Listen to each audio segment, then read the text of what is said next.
بسم اللہ الرحمن الرحیم۔ السلام علیکم ورحمۃ اللہ وبرکاتہ۔ میری حافظ قرآن بیوی نے 100 بچیوں کو قرآن پاک حفظ کروایا تھا، مگر جب اس کی وفات ہوئی تو روز اس کی قبر پھٹ جاتی اور اس کی قبر سے دھواں نکلتا۔ میں روز اپنی بیوی کی نئی قبر بنوا کر آتا۔ لوگ پوچھتے کہ اس نے کون سا گناہ کیا تھا جس کی اسے سزا مل رہی ہے۔ میں نے اپنی سالی سے پوچھا تو میری سالی روتے ہوئے مجھے اپنے کمرے میں لے گئی اور کمرے کا دروازہ بند کر کے اس نے مجھے ایک ایسی چیز دکھائی کہ میرا کلیجہ پھٹ گیا، کیونکہ میری شادی کو 6 سال گزر گئے تھے، مگر میری بیوی نے ان 6 سالوں کی رفاقت میں مجھے کسی شکایت کا موقع نہیں دیا تھا، اور میری بیوی نہایت خوبصورت اور نیک سیرت تھی۔ شادی سے پہلے اس نے 100 بچیوں کو قرآن حفظ کروایا تھا، جس کی وجہ سے مجھے ہر وقت یہ سوچ کر خوشی ہوتی تھی کہ میری بیوی کی صرف دنیا ہی نہیں بلکہ آخرت بھی آسان ہوگی، اور وہ یقیناً میرے بچوں کی بھی اچھی تربیت کرے گی۔ ہم دونوں میاں بیوی کو بچوں کا بھی بہت شوق تھا، مگر شادی کو اتنا وقت گزر جانے کے بعد بھی ہماری اولاد نہیں ہوئی تھی۔ اب میں مایوس سا ہونے لگا تھا، اور ایسے موقع پر عموماً لڑکیاں سب سے پہلے نا امید اور دل برداشتہ ہونے لگتی ہیں، مگر میری بیوی اپنی اداسی ظاہر نہیں کرتی تھی اور صبر سے وقت گزار رہی تھی۔ پھر شادی کے اتنے سال بعد اللہ کو میری بیوی کا صبر پسند آ گیا اور ہمیں اولاد کی خوشخبری ملی۔ میں ان دنوں بہت خوش تھا اور اپنی بیوی کا بہت زیادہ خیال رکھا کرتا تھا، کیونکہ ڈاکٹر کا کہنا تھا کہ میری بیوی کو بہت احتیاط کی ضرورت ہے۔ میرا بس نہیں چلتا تھا کہ میں اپنی بیوی کو بستر سے نیچے اترنے دوں۔ ہماری بہت احتیاط اور دعاؤں کے بعد اللہ نے ہمیں صحت مند اور پیارا سا بچہ دیا تھا، مگر بچہ پیدا ہوتے ہی میری بیوی کی طبیعت اچانک خراب ہو گئی تھی۔ میں نے ایسا تو بالکل نہیں سوچا تھا کہ بچہ ہونے کے بعد مجھے اپنی بیوی کو کھونا پڑے گا۔ اپنی بیوی کی طبیعت کا سن کر میں نے اللہ سے اس کی زندگی کی بہت دعائیں مانگی، مگر میری دعائیں رد ہو گئی اور میری بیوی اللہ کو پیاری ہو گئی۔ میں غم سے بے حال ہو رہا تھا۔ سب جاننے والے میرے لیے افسوس کا اظہار کر رہے تھے۔ میں غمزدہ سا ایک کونے میں بیٹھا ہوا تھا۔ جب غسل وغیرہ سے فارغ ہو کر ہم قبرستان پہنچے تو آسمان پر کالے بادل پھیلے ہوئے تھے اور دن کے وقت بھی ایسا لگ رہا تھا جیسے رات ہو گئی۔ یوں ہی میری بیوی کو دفن کیا گیا۔ نہایت تیز بارش شروع ہو گئی اور ایسی طوفانی ہوائیں چلنے لگی کہ سب حیران و پریشان رہ گئے۔ بیوی کو دفن کرنے کے بعد ہم سب اپنے اپنے گھروں کو پہنچے تھے۔ مجھے ایسا لگ رہا تھا جیسے موسم بھی میرے ساتھ میری بیوی کی موت پر غمزدہ ہے۔ رات دیر تک تیز طوفانی جکھر چلتے رہے تھے۔ میرا بچہ فی الحال میری بیوی کے گھر والوں کے پاس تھا اور وہ میرے ہی گھر پر رہائش پذیر تھے، اس لیے میں بھی اپنے بچے کی طرف سے بے فکر ہو کر اپنے کمرے میں اکیلا بیٹھا اپنی بیوی کو یاد کر رہا تھا، اور یاد کرتے کرتے میری آنکھ لگ جاتی۔ صبح کے قریب میں نے خواب دیکھا کہ میری بیوی بدحال سی بہت بری طرح رو رہی ہے۔ اپنی بیوی کو روتے دیکھ کر میں تڑپ اٹھا تھا اور عین اسی وقت میری آنکھ کھل گئی۔ باہر طوفانی بارش اور ہوائیں اب تھم چکی تھی اور آسمان بھی اب صاف ہو چکا تھا۔ مجھے وہ خواب پریشان کر رہا تھا۔ میں نے ہمیشہ اپنی بیوی کو ہنستے مسکراتے ہی دیکھا تھا۔ اس کا اس طرح رونا مجھے گھبراہٹ میں مبتلا کر گیا تھا۔ میں نے گھڑی پہ وقت دیکھا تو فجر کا وقت تھا۔ میں نے اٹھ کر نماز فجر ادا کی اور اپنی بیوی کی مغفرت کی دعا کرنے لگا۔ ویسے تو مجھے پورا یقین تھا کہ میری بیوی جیسی نیک صفت نمازی اور حافظ قرآن عورت کو اللہ نے قبر کی تنگی سے نجات دے دی ہوگی۔ میں نے دعا کے بعد اٹھ کر کمرے سے باہر جھانکا تو سب فجر کی نماز پڑھنے میں مصروف تھے۔ میں نے اپنے بیٹے کا پوچھا تو میری بیوی کے بھائی نے مجھے بچہ لا کر دیا۔ وہ پرسکون سو رہا تھا کہ میں مطمئن ہو گیا۔ کتنی دیر اپنے بیٹے کو سینے سے لگائے رکھا۔ اپنے بچے کو پیار دے کر میں اپنے گھر سے نکل کر سیدھا قبرستان پہنچ گیا۔ میں اپنی بیوی کے لیے قرآن پڑھانا چاہ رہا تھا اور کچھ رات والے طوفان کے بعد میں اس کی قبر کی حالت کا بھی اندازہ لگانا چاہ رہا تھا۔ میں قبرستان پہنچ کر اپنی بیوی کی قبر کے پاس پہنچا تو اس کی قبر کی حالت دیکھ کر میرے رونگٹے کھڑے ہو گئے۔ میرا دل خوف سے پھٹنے والا ہو رہا تھا، کیونکہ جس عورت کو میں نیک اور جنتی سمجھ رہا تھا اس کی قبر پر ایسا عذاب آیا ہوا تھا کہ مجھ جیسا مضبوط مرد بھی اندر تک دہل گیا تھا۔ میری بیوی کی قبر پھٹی پڑی تھی اور اس میں سے دھواں نکل رہا تھا۔ وہاں اتنی تیز تپش تھی کہ میرا وہاں کھڑا ہونا مشکل ہو گیا تھا۔ کوئی مزدور بھی میری بیوی کی قبر بنانے کو تیار نہیں تھا۔ بڑی مشکل سے مجھے ایک مزدور ملا جس نے مجھ سے 4 گنا زیادہ پیسے لیے اور میری بیوی کی قبر پر مٹی ڈال دی، اور یہ سب اس نے دور کھڑے ہو کر کیا۔ میں گھر پہنچا تو میری حالت بہت خراب تھی۔ سب نے میری حالت کو میری بیوی سے جدائی کا غم سمجھ کر مجھے سہارا دیا اور تسلی دینے لگے، جبکہ میں حیران تھا کہ آخر میری بیوی پر اللہ کا عذاب کیوں آیا تھا۔ وہ تو نیک عورت تھی، میری نظر میں تو میری بیوی کی ایسی کوئی غلطی نہیں گزری تھی۔ میں سوچ سوچ کر پاگل ہو رہا تھا کہ میری بیوی کی اصل حقیقت کیا ہے، اور جب مجھ پر میری مرحوم بیوی کی حقیقت کھلی تو میرا دل تک پھٹ گیا تھا۔ میرا نام محسن ہے، میں اپنے والدین کی اکلوتی اولاد تھا۔ ہمارے گھر میں کل 4 افراد رہتے تھے، میں، میرے ابو، امی اور میری بیوہ پھپھو جو میری دوسری ماں جیسی تھی۔ جب میں کالج میں پڑھتا تھا تو میری والدہ کا انتقال ہو گیا اور ہم 3 لوگ باقی رہ گئے تھے۔ ماں کو کھونے کا غم مجھ پر بھی بہت بھاری ثابت ہوا۔ میری ماں بہت ہی نیک عورت تھی۔ مجھے میری پھپھو اور میرے ابا نے میری ماں کا غم بلانے کے لیے بہت سہارا دیا اور ہر وقت میرے ساتھ لگے رہتے۔ وہ دونوں کوشش کرتے تھے کہ مجھے اکیلا نہ ہونے دیں۔ میں ہمیشہ سے ان کی واحد توجہ کا مرکز رہا تھا۔ پھر میں بھی کچھ عرصے بعد سنبھل گیا اور دوبارہ سے اپنی تعلیم کا سلسلہ شروع کر دیا۔ میں پڑھائی سے فارغ ہوا تو میرے ابا اور پھپھو کو میری شادی کا شوق ستانے لگا۔ میں بھی حامی بھر لی۔ پھر زور و شور سے میرے لیے لڑکی تلاش کی جانے لگی۔ تب میری پھپھو کو اپنے مرحوم شوہر کے خاندان میں ایک لڑکی کا خیال آیا جس سے پھپھو کا اب بھی ملنا جلنا رہتا تھا۔ انہوں نے مجھے بتایا تھا کہ وہ لڑکی کم عمری سے ہی بہت سنجیدہ اور نیک تھی۔ اس کے والدین نہیں تھے اور وہ 2 بہنیں تھیں اور صرف ایک چھوٹا بھائی تھا۔ اس نے بہت بہادری سے حالات کا مقابلہ کیا تھا اور اپنے دونوں بہن بھائی کو اکیلا پالا تھا، حالانکہ وہ خود بھی بہت بڑی نہیں تھی، وہ نمازی اور حافظ قرآن تھی۔ گھر میں بچی کو قرآن مجید بھی پڑھاتی تھی، پھر اس کی دعا اور اس کے دیے ہوئے قرآنی تویزات میں بہت اثر تھا، جس کی وجہ سے وہ تھوڑا بہت کما کر اپنے گھر کا گزارا چلایا کرتی تھی۔ میں نے جب یہ سب سنا تو بہت خوش ہوا۔ میں نے اسے دیکھے بنا ہی اس کے لیے حامی بھر لی اور پھپھو نے پہلی فرصت میں ہی اس کے خاندان کے بڑوں سے مشورہ کر کے میرا رشتہ اس لڑکی سے طے کر دیا اور جلد شادی بھی طے کر دی۔ میرا رشتہ طے ہوا تو میری بیوی نے یہ شرط رکھوائی کہ وہ بعد میں بھی اپنی بہن کی شادی طے ہونے تک اور اپنے بھائی کی تعلیم پوری ہونے تک ان دونوں کی مالی امداد کرتی رہے گی۔ مجھے اس بات سے کوئی اعتراض نہیں تھا۔ میں نے سوچ لیا تھا کہ اگر مجھ سے بھی کوئی مدد ہو سکی تو کیا کروں گا۔ رشتہ طے ہونے کے بعد ہماری شادی کر دی گئی۔ میں نے اپنی بیوی کو دیکھا تو اس کا اسیر ہو گیا۔ وہ نہ صرف اچھی سیرت کی مالک تھی بلکہ بہت خوبصورت تھی۔ اس کے ساتھ چند روز رہ کر ہی میں اس کے بہت قریب ہو گیا تھا۔ وہ ہمیشہ دوسروں کی مدد کرنے کو تیار رہتی تھی۔ میری بیوی عین میری پھپھو کی بتائی ہوئی باتوں کے جیسی تھی۔ اس نے کبھی مجھے کوئی پریشانی نہیں دی تھی اور میرے آرام و سکون کا بھی خیال رکھتی تھی۔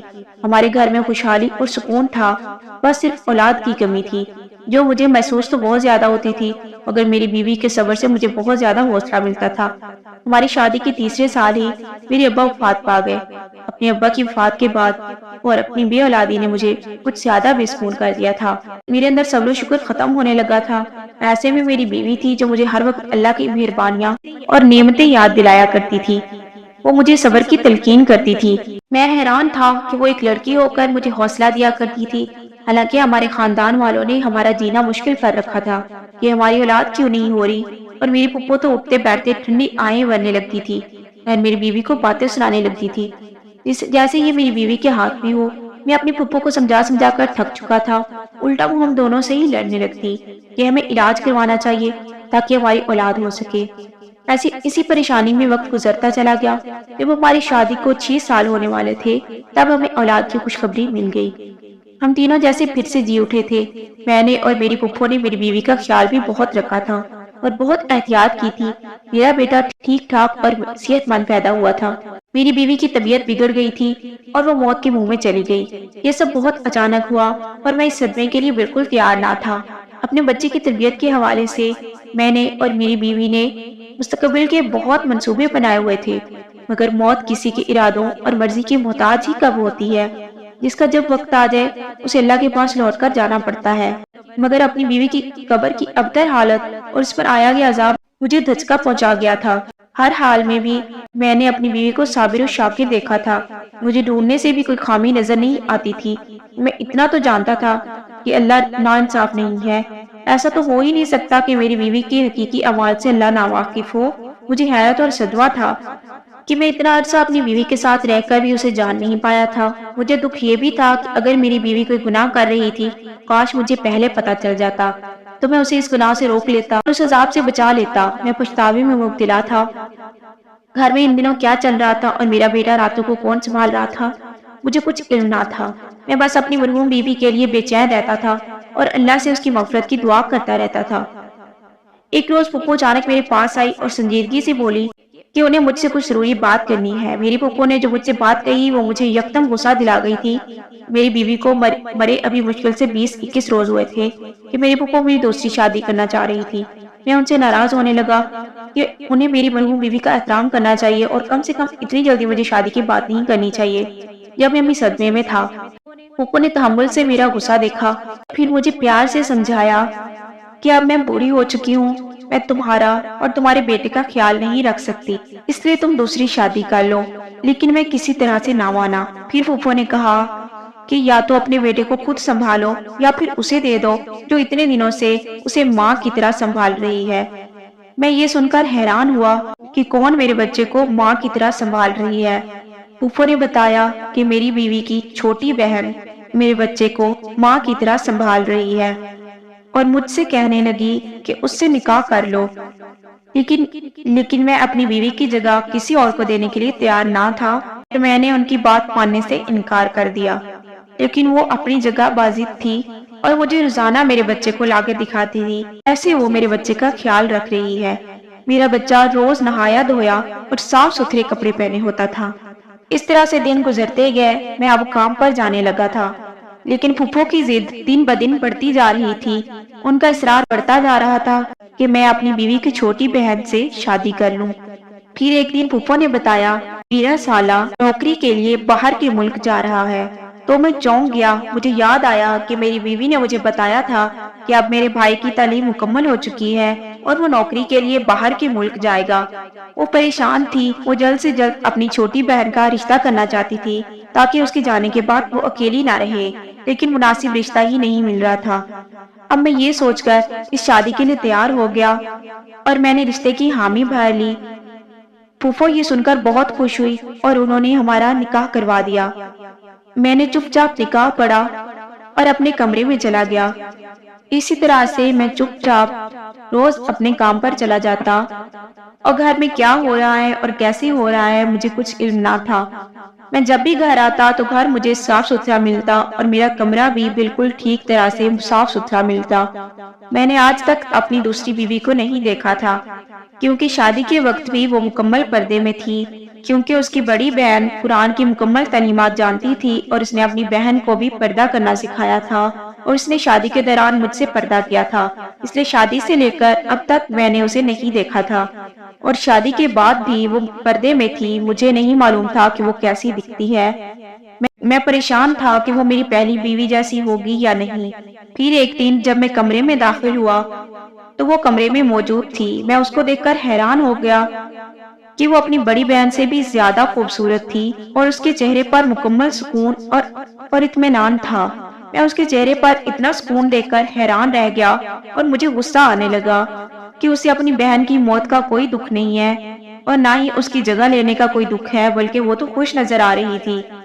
غصے میں نے اچانک سے پوچھا کہ تم اتنی خوش کیوں ہو؟ وہ یہ سن کر حیران رہ گئی اور مجھے دیکھنے لگی۔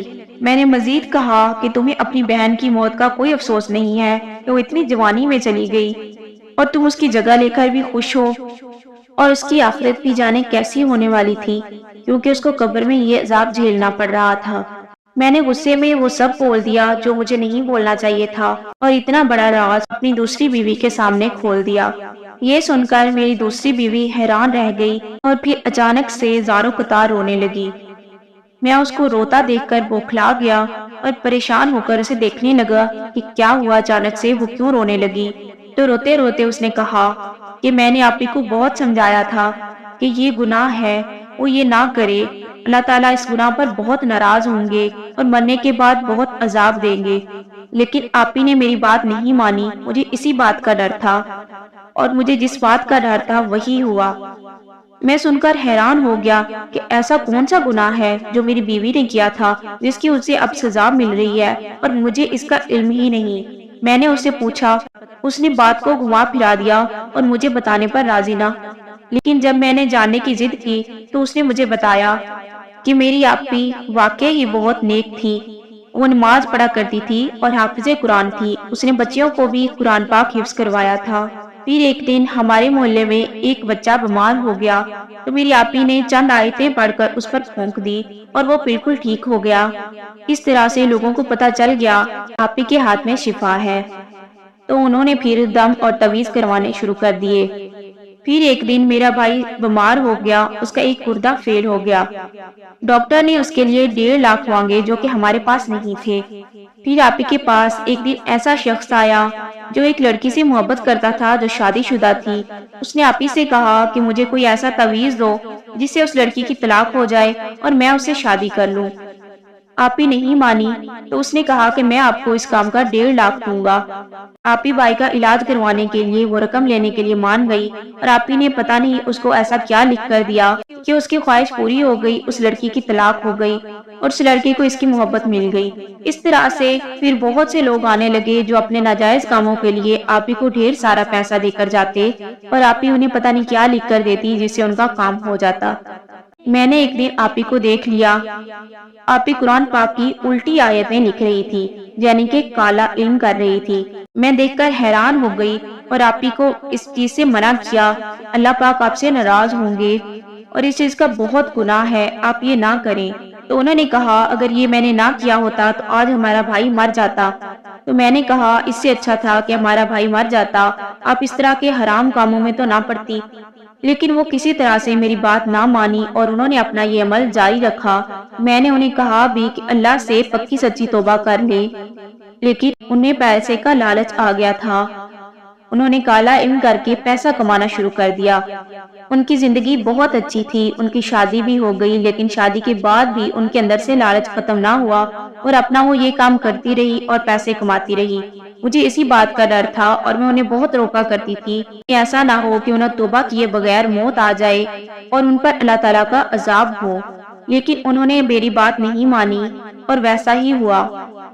میں یہ سن کر گمسم ہو گیا تھا کہ میری حافظ قرآن بیوی اللہ تعالیٰ کے تمام احکامات جاننے کے بعد بھی اتنا بڑا گناہ کرتی رہی، اور میری دوسری بیوی جو کہ حافظ قرآن تو نہ تھی لیکن اس کے اندر اللہ تعالیٰ کا ڈر اور خوف تھا۔